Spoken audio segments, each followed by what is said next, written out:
कथासार संस्कृती संवादमध्ये तुमचं स्वागत आहे. हे फक्त एक व्रत नाही, एक सिस्टम आहे जे तुमचं माइंड कंट्रोल, बॉडी डिसिप्लिन आणि लाईफ ट्रान्सफॉर्म करू शकतं.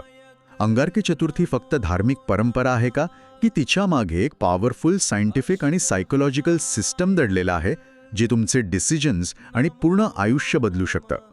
जर खरं सत्य जाणून घ्यायचं असेल तर हा व्हिडिओ शेवटपर्यंत नक्की पहा. नक्कीच. आणि ही प्रस्तावना ऐकायला जितकी प्रभावी वाटते ना, त्याहून कितीतरी अधिक गूढ आणि वैज्ञानिक सत्य या परंपरेमागे दडलेले आहे. म्हणजे आपण नेहमीच या दिवसाकडे एक धार्मिक सण किंवा जास्तीत जास्त एक उपवासाचा दिवस म्हणून बघत आले आहोत. अगदी बरोबर. आणि म्हणूनच मला सुरुवातीलाच एक गोष्ट एकदम स्पष्ट करायची आहे. आजच्या या डीप डाईव्हचा उद्देश केवळ एखादी पौराणिक कथा सांगणे किंवा अंधश्रद्धेला खतपाणी घालणे हा अजिबात नाहीये. हां, बरोबर. आपण इथे एक अत्यंत महत्त्वाचा डिकोडिंग प्रवास करणार आहोत. म्हणजे अंगारकी संकष्टी चतुर्थीच्या नावाखाली शेकडो वर्षांपासून जे न्यूरोसायन्स आणि काय म्हणतात त्याला वर्तणूक मानसशास्त्र म्हणजेच बिहेवियरल सायकोलॉजी आपल्या पूर्वजांनी एका परंपरेत गुंफून ठेवली आहे, त्याचा आज आपण उलगडा करणार आहोत. हो ना. आणि यातली सर्वात रंजक गोष्ट म्हणजे आपले पूर्वज मानवी शरीर आणि मनाचे किती उत्तम इंजिनियर्स होते हे या एका सिस्टममधून दिसून येतं. पण हे विज्ञान नक्की कसं काम करतं हे समजून घेण्यापूर्वी आपल्याला त्या मूळ कथेकडे जावं लागेल. कारण ह्या कथेतच पूर्ण विज्ञानाचा पाया लपलेला आहे. बरं, ठीक आहे. म्हणजे आपण बहुतेकांनी ऐकलं आहे की हिंदू पंचांगानुसार प्रत्येक महिन्याच्या कृष्ण पक्षात जी चतुर्थी येते तिला आपण संकष्टी म्हणतो. पण जेव्हा ही संकष्टी मंगळवारी येते तेव्हा तिला एक प्रकारचं VIP स्टेटस मिळतं आणि ती अंगारकी बनते. ह्यामागे ती भारद्वाज ऋषींच्या मुलाची कथा आहे, बरोबर? होय, अगदी तीच कथा. पौराणिक कथेनुसार भारद्वाज ऋषी आणि पृथ्वी माता यांचा एक पुत्र होता, अंगारक. हा अंगारक भगवान गणेशाचा ना एकदम परम भक्त होता. म्हणजे त्याने स्वतःच्या हातांनी मातीची एक गणेश मूर्ती बनवली आणि हजारो वर्ष अतिशय कठीण तपस्या केली. बापरे, हजारो वर्ष? हो. आणि त्याच्या या तपस्येने प्रसन्न होऊन गणपतीने त्याला दर्शन दिलं आणि साहजिकच त्याला वरदान मागायला सांगितलं. आणि इथेच मला नेहमी एक प्रश्न पडतो. म्हणजे जर कुणी हजारो वर्ष तपस्या करत असेल तर तो अमरत्व मागेल, अमर्याद संपत्ती मागेल किंवा किमान एखादं शक्तिशाली अस्त्र तरी मागेल. या अंगारकाने नक्की काय मागितलं? हेच तर नवल आहे. त्याने यापैकी काहीही मागितलं नाही. त्याने फक्त एकच वरदान मागितलं की माझं नाव कायमचं तुमच्या नावाशी जोडलं जावं. अच्छा, फक्त एवढंच? हो. आणि गणपतीने त्याला आशीर्वाद दिला आणि ती माघ कृष्ण चतुर्थी जी मंगळवारी आली होती त्या दिवसापासून अंगारकी चतुर्थी म्हणून ओळखली जाऊ लागली. आता वरवर पाहता ही एका भक्ताची अतिशय साधी कथा वाटते. पण जर आपण यातील प्रतीके म्हणजे सिम्बल्स उलगडली तर याचा अर्थ पूर्णपणे बदलून जातो. हे जरा मनोरंजक वाटतंय. कारण मला नेहमी वाटायचं की ही फक्त एक साधी डिवोशनल स्टोरी आहे. यात प्रतिकात्मक असं काय दडलंय? बरं, मी सांगते. अंगारक या शब्दाचा मूळ अर्थ काय होतो? धगधगणारा निखारा किंवा आग. मानसशास्त्रानुसार हा अंगारक आपल्या आतल्या अहंकाराचे म्हणजेच इगोचे आणि क्रोधाचे अत्यंत अचूक प्रतीक आहे. ओहो, म्हणजे अंगारक म्हणजे आपला इगो. अगदी बरोबर. आणि दुसरीकडे त्याने बनवलेली ती मातीची मूर्ती ही स्थिरतेचे म्हणजे स्टेबिलिटीचे प्रतीक आहे. जेव्हा हा धगधगणारा अंगारक स्वतःला गणपतीशी जोडून घेण्याची इच्छा व्यक्त करतो तेव्हा तो प्रत्यक्षात काय करत असतो? तो आपला अहंकार, आपला तो मीपणा एका सर्वोच्च बुद्धीच्या चरणी पूर्णपणे समर्पित करत असतो. थांबा. म्हणजे ही कथा देवाकडून काहीतरी मिळवण्याची किंवा ट्रान्झॅक्शनल नाहीये. स्वतःच्या इगोला बाजूला ठेवून स्वतःला एका उच्च पातळीवर नेण्याची किंवा आजच्या भाषेत सांगायचं तर स्वतःचं एक सॉफ्टवेअर अपडेट करण्याची ही एक प्रोसेस आहे. तंतोतंत. म्हणजे जेव्हा तुमचा इगो संपतो आणि तुम्ही हे मान्य करता की मला सर्व काही माहीत नाही, तेव्हाच तुमची खऱ्या अर्थाने शिकण्याची आणि प्रगतीची प्रक्रिया सुरू होते. अहंकाराचे विसर्जन करून उच्च बुद्धीशी एकरूप होण्याचा हा एक पूर्ण प्रवास आहे. लॉजिकल वाटतंय. हे माइंडसेट ट्रान्सफॉर्मेशनच्या दृष्टीने एकदम भारी आहे. पण मला एक दुसरा प्रश्न पडलाय. विचारा ना. जर अंगारक हे ऊर्जेचं आणि आगीचं प्रतीक असेल तर या परंपरेत मंगळवारलाच इतकं महत्त्व का? म्हणजे बुधवार किंवा शुक्रवार का नाही? यामागे काही खगोलशास्त्रीय किंवा सायकोलॉजिकल कारण आहे का? नक्कीच आहे.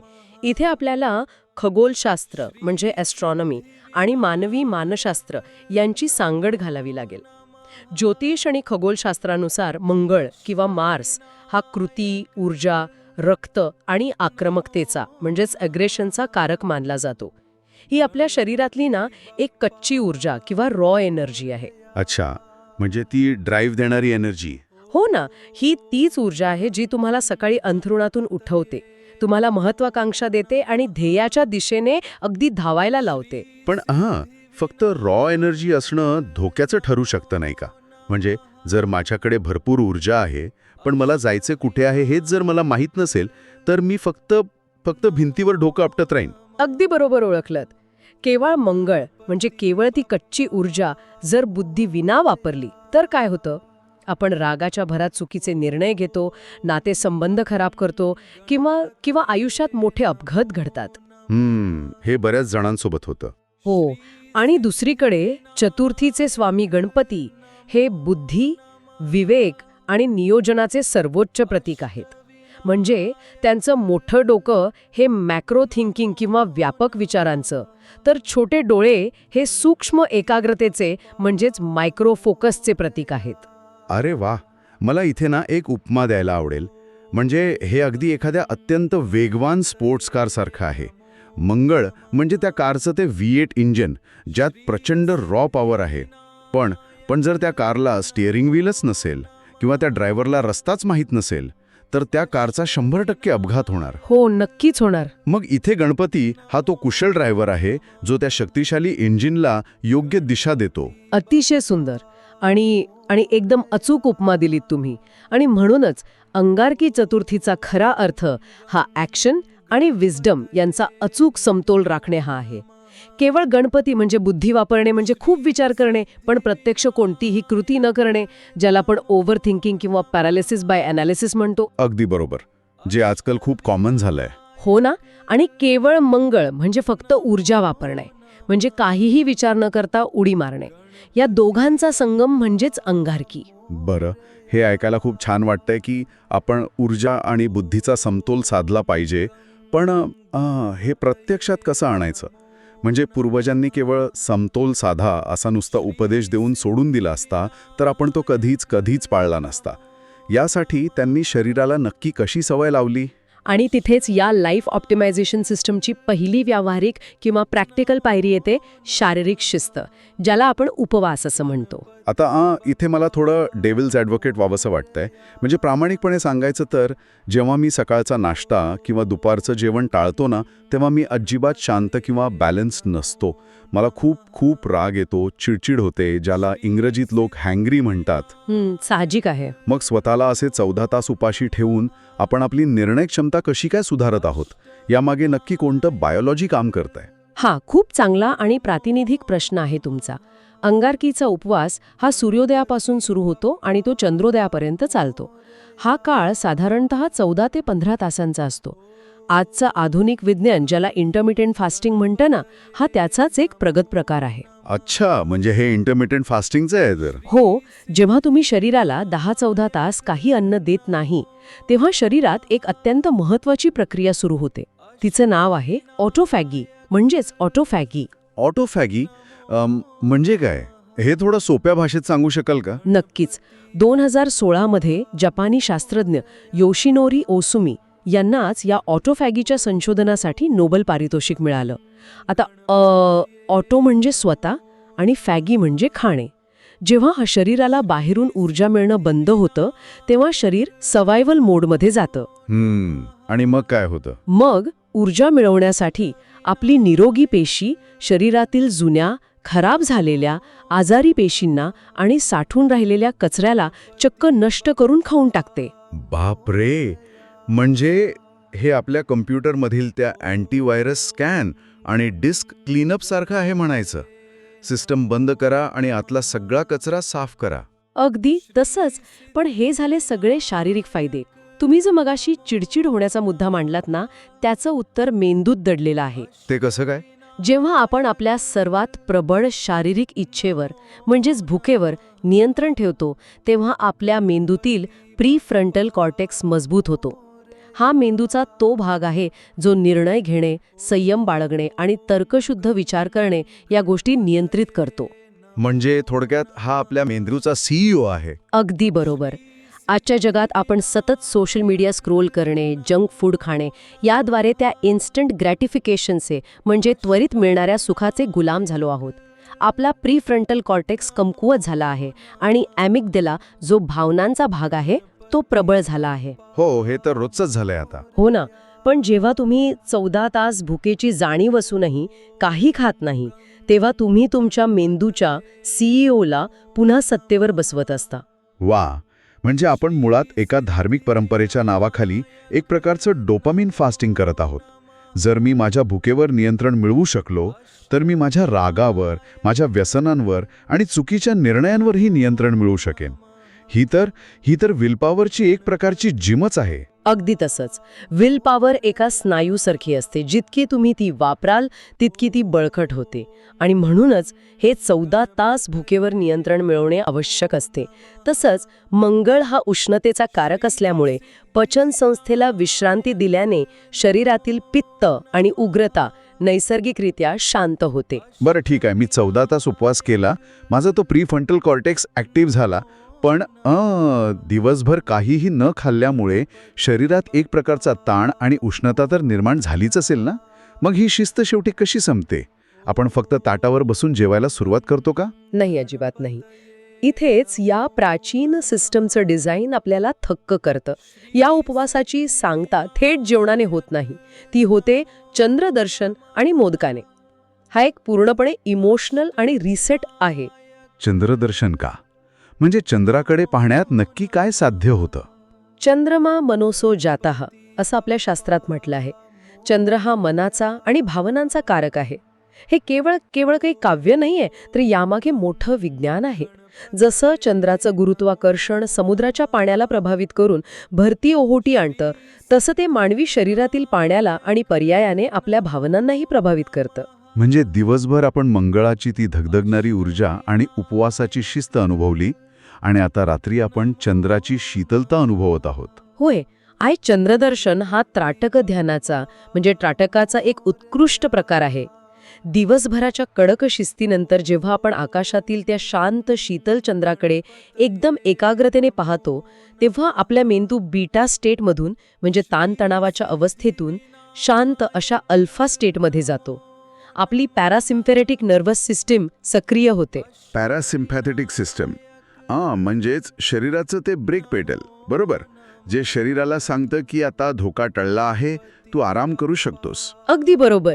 ही सिस्टीम शरीराला रेस्ट अँड डायजेस्ट असा संदेश देते आणि मन पूर्णपणे शांत होतं. भावनांचा जो काय कल्लोळ उठलेला असेल तो शून्यावर येतो. ओके, ब्रेक पॅडल दाबलं गेलं, मन शांत झालं. आता येतो सर्वांचा आवडता भाग, मोदक. मोदकामागचं सायन्स काय आहे? मला तर वाटायचं की फक्त देवाला गोड आवडतं म्हणून आपण ते खातो. नाही, मोदक हे बिहेवियरल सायकॉलॉजीमधील रिवॉर्ड सिस्टमचं सर्वोत्तम उदाहरण आहे. मोदकाच्या रचनेकडे लक्ष दिलं तर त्याचं बाहेरील आवरण हे तांदळाच्या पिठाचं असतं, जे पांढरं, चवीला सौम्य आणि थोडं कडक असतं. हे आपल्या कठोर शिस्तीचे आणि साधेपणाचे प्रतीक आहे. आणि आतलं सारण?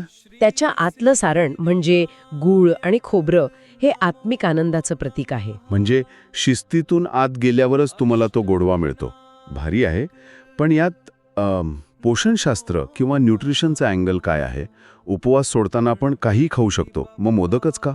याचं कारण असं की जेव्हा आपण 14-15 तास उपाशी असतो, तेव्हा शरीरातील आणि मेंदूतील ग्लुकोजची पातळी अत्यंत खाली आलेली असते. मोदकातील गूळ हा काही त्या रिफाईंड साखरेसारखा नसतो. तो शरीराला एकदम स्वच्छ आणि त्वरित ग्लुकोज देतो, ज्यामुळे थकवा काही क्षणात दूर होतो. पण खरी जादू आहे ना खोबऱ्यात आहे. खोबऱ्यात? ते कसं काय? खोबऱ्यामध्ये हेल्दी फॅट्स असतात, ज्याला विज्ञानात मीडियम चेन ट्रायग्लिसराइड्स किंवा MCTs म्हणतात. MCTs, यात असं काय विशेष आहे? हे फॅट्स पचायला खूप सोपे असतात. ते सामान्य पचन संस्थेला चक्क बायपास करून थेट लिव्हरमध्ये जातात आणि तिथे त्यांचं कीटोन्समध्ये रूपांतर होतं. हे कीटोन्स मेंदूच्या पेशींसाठी सर्वोत्तम इंधन म्हणून काम करतात. त्यामुळे 14 तासांच्या उपवासानंतर जेव्हा मेंदूला हे हाय क्वालिटी इंधन मिळतं तेव्हा मेंदू एका क्षणात लख्ख जागा होतो. क्या बात आहे. म्हणजे चंद्र हा आपल्या ओव्हरलोड झालेल्या मेंदूसाठी एका कूलिंग फॅनसारखं काम करतो आणि मोदक म्हणजे एखादं कठीण टास्क पूर्ण केल्यावर मिळणाऱ्या सक्सेसफुल अपडेटच्या नोटिफिकेशनसारखं आहे. पूर्ण दिवसाच्या शिस्तीचं फळ गोड असतं हे न्यूरोकेमिकल पातळीवर मेंदूत रजिस्टर होतं. अगदी. जेव्हा आपण हा गोड आणि पौष्टिक मोदक खातो तेव्हा मेंदूत डोपामिन नावाचं रसायन रिलीज होतं. हा मेंदूला दिलेला एक अत्यंत स्पष्ट मेसेज आहे की जर तू संयम बाळगलास आणि त्या शॉर्ट टर्म प्लेजरला नकार दिलास तर शेवटी तुला असाच उच्च प्रतीचा आनंद मिळेल. ही एक चांगली सवय लावल्याची एक परिपूर्ण लूप आहे. हे सगळं ऐकून असं वाटतंय की शरीर आणि भावना तर एकदम उत्तम प्रकारे संतुलित झाल्या, पण तरीही एक महत्त्वाचा मुद्दा उरतोच. कोणता? आपण हे सगळं करतो कारण आपल्याला आयुष्यातील संकटं दूर करायची असतात. माझ्या रोजच्या आयुष्यात अचानक उभी राहणारी संकटं, बँकेचे ते हफ्ते, ऑफिसमधील राजकारण, या मनातील गोंधळाचं काय? तिथेच मंत्र आणि संकट निवारण ही संकल्पना कामी येत असावी, बरोबर? होय. शरीर आणि मन शांत झाल्यावर उरतो तो बुद्धीचा गोंधळ आणि भविष्याची भीती. हा गोंधळ दूर करण्यासाठी मंत्रांचे न्यूरोसायन्स अत्यंत महत्त्वाची भूमिका बजावतं. आपण नेहमी ओम गम गणपतये नमः हा मंत्र जपतो. पण प्रामाणिकपणे सांगा, हा फक्त एका श्रद्धेचा भाग नाही का? केवळ काही शब्द वारंवार उच्चारल्याने नक्की काय होणार? श्रद्धा नक्कीच आहे, पण त्यासोबत एक प्रगत अकोस्टिक सायन्स किंवा ध्वनिविज्ञानही जोडलेलं आहे. जेव्हा तुम्ही ओमचा खोल उच्चार करता तेव्हा तुमच्या छातीत एक विशिष्ट कंपन किंवा व्हायब्रेशन निर्माण होतं. हे कंपन थेट तुमच्या वेगस नर्व्हला उत्तेजित करतं. वेगस नर्व्ह ही तीच नर्व्ह आहे ना जी आपल्या मेंदूला थेट आपल्या पोटाशी आणि हृदयाशी जोडते? अगदी बरोबर. ही वेगस नर्व्ह जेव्हा उत्तेजित होते तेव्हा ती तुमच्या हृदयाचे वाढलेले ठोके आणि तो उथळ श्वासोच्छ्वास संतत करते. ती मेंदूला चक्क सांगते की कोणताही धोका नाहीये, सगळं सुरक्षित आहे. अच्छा. आणि तो ग या शब्दाचा काय संबंध आहे? त्याचं काय विज्ञान आहे? ग हा गणपतीचा बीजमंत्र आहे. याच्या विशिष्ट उच्चारणामुळे आपल्या सायनस आणि डोक्याच्या पोकळीत एक कंपन निर्माण होतं. हे कंपन थेट आपल्या पायनियल ग्लँडला चालना देतं. जेव्हा आपण 108 वेळा एका लयीतीचा जप करतो तेव्हा आपल्या मेंदूत एक प्रक्रिया घडते ज्याला विज्ञानात न्यूरोप्लॅस्टिसिटी म्हणतात. न्यूरोप्लॅस्टिसिटी म्हणजे मेंदू स्वतःचं वायरिंग बदलतो काय? होय होय. Neurons that fire together wire together हा विज्ञानाचा एक महत्त्वाचा नियम आहे. जेव्हा तुम्ही सतत एका लयीत तो जप करता तेव्हा मेंदूतील भीतीच्या आणि चिंतेच्या त्या जुन्या मार्गांऐवजी शांततेचे आणि एकाग्रतेचे नवीन मार्ग तयार होतात. तुमचा अटेन्शन स्पॅन म्हणजेच एकाग्रता अनेक पटींनी वाढते. तर मग या सगळ्याचा आपल्या संकट निवारणाशी कसा संबंध येतो? आपण नेहमी म्हणतो की अंगारकीला उपवास केल्यावर विघ्नहर्ता आपली सगळी संकटं दूर करतो. आणि इथेच आपण नेहमी गल्लत करतो. काय देव खरंच आकाशातून खाली येऊन जादूने तुमचे प्रश्न सोडवतो? अजिबात नाही. संकटाचं मूळ कारण ती प्रत्यक्ष घटना नसते, तर त्या घटनेला पाहून निर्माण झालेली आपली घबराहट असते. जेव्हा तुम्ही उपवास, चंद्रदर्शन आणि मंत्रजप करता तेव्हा तुमच्या मनातील गोंधळ आणि भीतीचा तो आवाज पूर्णपणे शून्यावर येतो. याचा अर्थ असा आहे का की देव येऊन माझ्या होम लोनचा EMI भरणार नाही किंवा माझ्या ऑफिसचा ताण जादूने कमी करणार नाही, तर तो माझ्या आतला प्रोसेसर इतका अपग्रेड करतो की मी स्वतःच ती संकटे अत्यंत लिलया पार करू शकतो? 100%. हेच तर खरं सत्य आहे. या संपूर्ण प्रक्रियेमुळे तुमचा मेंदू त्या प्रॉब्लेम ओरिएंटेड मोडमधून बाहेर पडून सोल्युशन ओरिएंटेड मोडमध्ये जातो. एका शांत मनाने क्लॅरिटी किंवा स्पष्टता येते. बरोबर. क्लॅरिटी असल्यावर तुम्ही अत्यंत योग्य आणि संयमी निर्णय घेता. आणि साधी गोष्ट आहे, जेव्हा तुमचे निर्णय योग्य असतात तेव्हा तुमच्या आयुष्यातील संकटे आणि चुका आपोआपच कमी होतात. आणि या सगळ्यात श्रद्धेमुळे येणाऱ्या मानसिक आधाराचं काय महत्त्व आहे? कोर्टिझॉल नावाचा स्ट्रेस हॉर्मोन लक्षणीयरित्या कमी होतो. तुमचा स्वतःवरचा आणि परिस्थितीवरचा आत्मविश्वास इतका वाढतो की कोणतंही संकट तुम्हाला मोठं वाटतच नाही. हेच खऱ्या अर्थाने संकट दूर होणे आहे. वा. म्हणजे अंगारिकी चतुर्थी हे फक्त देवाचं नाव घेऊन उपाशी राहण्याचं व्रत नसून स्ट्रेस कंट्रोल, डिसिप्लिन आणि इमोशनल इंटेलिजन्स विकसित करणारी एक अत्यंत परिपूर्ण आणि वैज्ञानिक सिस्टम आहे. नक्कीच. आधुनिक आणि धकाधकीच्या जीवनात जिथे आपल्याला सतत ताणतणाव, चिडचिड आणि नैराश्याला सामोरे जावे लागते, तिथे आपल्याला केवळ एखाद्या मोटिवेशनल स्पीचची नाही, तर अशा एका प्रॅक्टिकल सिस्टमची गरज असते. शरीर, मन आणि बुद्धी एकत्र संतुलित करणारी ही अंगारकी चतुर्थी खऱ्या अर्थाने आपला एक मंथली रिसेट आहे. आजच्या या सखोल चर्चेने खरोखरच विचार करण्याची दिशा बदलून टाकली आहे. धर्म जेव्हा विज्ञानाचा आणि मानसशास्त्राचा हात धरतो, तेव्हा ती जीवन जगण्याची एक सर्वोत्कृष्ट कला बनते. हे आज एकदम स्पष्ट झालं. पण शेवटी जाता जाता सर्वांसाठी एक विचार नक्कीच सोडून जाईल. जर हजारो वर्षांपूर्वी आपल्या पूर्वजांनी मानवी शरीर आणि मनाचे असे बायोहॅकिंग करून लोकांना ते सहज पाळता यावे म्हणून त्याला धर्माची, कथेची आणि परंपरेची इतकी सुंदर जोड दिली असेल, तर आपल्या रोजच्या जीवनातील अजून अशा किती सवयी किंवा परंपरा असतील ज्यांच्या मागे एक अत्यंत प्रगत मानसशास्त्रीय उपचार डिकोड होण्याची वाट पाहत असेल. यावर नक्की विचार करा. आपण पुन्हा भेटूला अशाच एका नव्या डीप डाईव्हमध्ये.